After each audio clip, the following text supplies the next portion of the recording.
விஜய் வந்து பாட்டிய பார்க்க வராரு. பாட்டிய பார்த்தோன்னே விஜய் வந்து கண் கலங்குறாரு. பாட்டிய கைய பிடிச்சிட்டு, "பாட்டி உங்களுக்கு ஒண்ணும் இல்லல்ல? எனக்கு ஒண்ணும் இல்லடா" அப்படின்னு சொல்லிட்டுருக்காங்க. என்ன பாட்டி என்கிட்ட ஏன் பாட்டி சொல்லல? ஏதாவது ஒண்ணுனா எனக்கு ஃபோன் பண்ணணும்ல." இல்ல விஜய், நீ ரொம்ப பதட்டமாயிடுவேன்னு தாத்தா நெனச்சாரு. அதனால தான்ப்பா ஃபோன் பண்ணல." அப்படின்னோனே, "அப்போ நான் வரமாட்டேன்னு நெனச்சீங்களா? நான் வந்து உங்க கூட இருக்க மாட்டேன்னு நெனச்சீங்களா?" "அதெல்லாம் ஒண்ணும் இல்ல விஜய்" அப்படின்றாங்க. "விஜய் நான் ஒரு விஷயம் சொல்லட்டுமா? காவேரி பார்க்கணும் போல இருக்குடா. காவேரி வந்திருக்காளான்னோனே, பாட்டி அப்படின்னு சொல்லிட்டு கேட்குறாரு. "ஆமாடா, எனக்கு ரொம்ப கஷ்டமா இருக்கு. நான் காவேரி கிட்ட ரொம்ப மோசமா நடந்துக்கிட்டேன்ல விஜய்" அப்படின்னு சொன்னோன்னே, "அதெல்லாம் இல்ல பாட்டி. நீ அதனால தானே வீட்ட விட்டு போன. உண்மையிலேயே சொல்லப்போனா இப்ப தான் எனக்கு தோணுது. நான் விழும்போது தான்டா எனக்கு தோணுது. என் கொள்ளு பேரனோ, பேத்தியோ நான் பார்க்காம போயிடுவேன்னு பயமா இருக்கு விஜய்" அப்படின்னோனே, "அப்படிலாம் சொல்லாதீங்க பாட்டின்னு" சொல்லிட்டு கைய பிடிச்சு அழறாங்க நம்ம விஜய். அத பார்த்துட்டு தாத்தாவும் அழறாரு. "இப்படி தான்டா நேத்துலேருந்து புலம்பிட்டு இருக்கா. நான் வந்து என் பேரனோட வந்து புள்ளைய பார்க்காம போயிடுவேணும்னு சொல்லிட்டு ரொம்ப பயந்து போயிட்டாடா அவ. இப்போ பாட்டி முன்ன மாதிரி இல்லடா. ரொம்ப செஞ்ச தவறெல்லாம் உணர்ந்துட்டா. பாட்டி என்ன தவறு பண்ணாங்க? தாத்தா அப்படிலாம் ஒண்ணும் இல்ல தாத்தா" அப்படின்றாங்க. இல்ல இல்ல விஜய், நான் ரொம்ப பெரிய பிரச்சனை பண்ணிட்டேன். நான் பண்ணதால தானே நீ என்னை விட்டு தனியா இருக்க. நீ இல்லாத வந்து இப்ப தான்டா நான் உணர்றேன். ரொம்ப கஷ்டமா இருக்குடா. என்னை விட்டுட்டு போயிடாதடா விஜய்" அப்படி சொல்லிட்டு அழறாங்க. பாட்டிய பார்த்துட்டு விஜய் என்ன பண்ணன்னு தெரியாம தவிக்கிறாரு. "பாட்டி நான் உங்க கூட இருக்க தான் வந்திருக்கேன். நான் உங்கள விட்டு போமாட்டேன். நீங்க கவலைப்படாதீங்கன்னு" சொல்லிட்டு பாட்டிக்கு வந்து மாத்திரை குடுத்தீங்களான்னு சொல்லிட்டு சாப்பிட வச்சு மாத்திரையெல்லாம் குடுத்து அவங்கள வந்து அப்படியே வந்து தடவி குடுக்குறாரு விஜய். சந்தோஷம் தாங்க முடியல பாட்டிக்கு. அப்படியே கண்ண வந்து மூடி தூங்கிடுறாங்க. அடுத்து வந்து தாத்தா வந்து, "குழந்தை மாரி ஆயிட்டா பாத்தியாடா?" அப்படின்னோனே, "ஆமா தாத்தா, குழந்தை மாரி ஆயிட்டாங்க பாட்டி" அப்படின்னாங்க. சித்தி வந்து, "விஜய் நீ இல்லாம பாட்டியால இருக்க முடியலடா. அவங்க உன் மேல கோவப்படுறாங்க, செஞ்சாங்க, எல்லாம் பண்ணாங்கடா. ஆனா நீங்க 2 பேரும் இல்லாம அவங்களால இருக்க முடியாதுடா விஜய். நீ காவேரி கூட்டிட்டு இங்கேயே வந்துடுறான்னு" சித்தி சொல்றாங்க. இருக்கட்டும் சித்தி, பார்க்கலாம். கொஞ்ச நாள் பொறுத்து நான் கண்டிப்பா வரதானே போறேன். நீங்க கவலைப்படாதீங்க" அப்படி சொல்லிட்டு இருக்காரு. அடுத்து வந்து, "சரிடா காவேரி நல்லா இருக்காளா?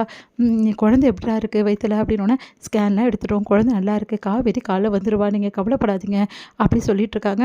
இங்க வந்து விஜய் வந்து யோசனை பண்ணிட்டே இருக்காங்க காவேரி விஜய் பத்தியே. விஜய் போனாரு. என்ன ஆச்சுன்னோனே ஃபோன் பண்றாரு விஜய். "என்னாச்சுங்க? ஒண்ணும் பிரச்சனை இல்லல்ல?" "எதுவும் பிரச்சனை இல்ல. பாட்டி தூங்கிட்டு இருக்காங்க காவேரி. காலையில உன்ன வந்து அழைச்சிட்டு போறேன். நீ கவலைப்படாதன்னோனே, "ஏங்க காலைல எப்போ ஆகும்னு காத்துட்ருக்கேங்க. ஏன்னா பாட்டி பாவங்க. அவங்கள பார்க்கணுன்னு ஆசையா இருக்குங்க எனக்கு. நான் இப்பவே வரேன். நீங்க தான் வேணான்னு சொல்லிட்டீங்க. என்னடி நீ இவ்வளோ நேரம் தூங்காம இருக்க? தூங்க வேண்டியதானே?" "அது எப்படிங்க தூங்க முடியும்? நீங்க போய் ஒரு ஃபோன் கூட பண்ணல. எனக்கு வேற ரொம்ப கவலையாயிடுச்சுங்க. பாட்டிக்கு ஏதோ ஆயிடுச்சுன்னு பயந்துட்டேங்க." "ஒண்ணும் இல்ல காவேரி. பாட்டி நார்மலா தான் இருக்காங்க. நீ கவலைப்படாத. நீ நல்லா நிம்மதியா தூங்கு" அப்படின்னோனே, "என்னடி என்ன ஆச்சாம்? தம்பி என்னடி சொல்லுச்சு? பாட்டி நல்லா இருக்காங்களா? இப்ப பிரச்சனை இல்லையா?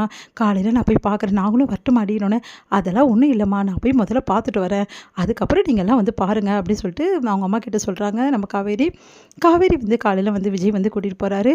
எங்க காவேரி விஜய் வந்து ரொம்ப சந்தோஷமா பாட்டிக்கிட்ட பேசிட்டு இருக்காங்க. பாட்டி வந்து காவேரி கிட்ட, "அசைவுகள்லாம் தெரியுதா காவேரி?" அப்படி சொல்லிட்டு கேட்குறாங்க.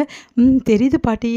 இப்பல்லாம் ஏதோ வந்து வயித்துல இப்படி இப்படி பண்ற மாரி இருக்கு பாட்டி" அப்படி சொல்றாங்க. "ஆமாடி, இதே மாரி தான் இருக்கும். கொஞ்ச நாளைக்கு அப்புறம் இப்போ குழந்தை நல்லா உலாவும் பாரேன்.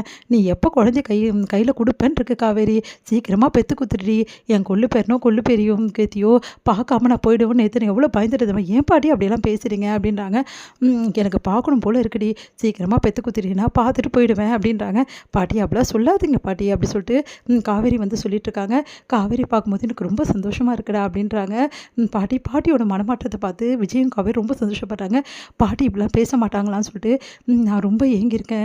உண்மையிலேயே எனக்கு ரொம்ப சந்தோஷமா இருக்கு" அப்படின்னு சொல்லிட்டு காவேரி வந்து விஜய் கிட்ட சொல்லிட்டு இருக்காங்க. இதுக்கப்புறம் இப்படிலாம் நடக்கவே நடக்காது. சரி, என்ன ஆச்சு? சீக்கிரமா வளகாப்பு பண்ணுறதுக்கு ஏற்பாடெல்லாம் பண்ணணும். இங்கே பாருடா, சீக்கிரமா வந்து மண்டபத்தை புக் பண்ணணும்" அப்படின்னோடனே, "இப்போவே புக் பண்ணாதான் 7ஆம் மாதம் மண்டபம் வந்து கிடைக்கும்" அப்படின்னு பாட்டி சொல்கிறாங்க. "பாட்டி அதெல்லாம் ஒன்றும் வேணாம்." "ஏம்மா?" அப்படின்னோடனே, "பாட்டி நான் ஒன்று விஷயம் சொல்லட்டுமா? நீங்கள் தப்பாக நினைக்க மாட்டீங்கல்லன்னோடனே", "காவேரி நீ என்ன சொன்னாலும் இனிமேட்டு நான் தப்பாக நினைக்க மாட்டேன்" அப்படின்னு பாட்டி சொல்கிறாங்க. "இங்கே பாருங்க, ரொம்ப பெருசாக வேணாம், சிம்பிளாக பண்ணிக்கலாமா?" அப்படின்னோடனே, "என்னடி சொல்கிற? ரொம்ப பெருசாக இருக்கணும், கிராண்டாக நடக்கணும் தான் ஒவ்வொரு பொண்ணும் ஆசைப்படுவா. பாட்டி இவ வேறு மாதிரி பாட்டி. இவ சிம்பிளாக நடக்கணுமா, ஃபோட்டோ ஷூட் தான் நிறைய எடுக்கணுமா, ஃபோட்டோஸ் மட்டும் நிறைய எடுத்தால் போதும்னு சொல்கிறா பாட்டி. சரியான பொண்ணாக இருக்கா இவ" அப்படி சொல்லிட்டு சித்தி எல்லாருமே சொல்கிறாங்க. எல்லாருமே சந்தோஷமாக வளகாப்பை பற்றி பேசினோன்னே விஜய் ரொம்ப சந்தோஷப்பட்டுட்டு இருக்காரு. காவேரி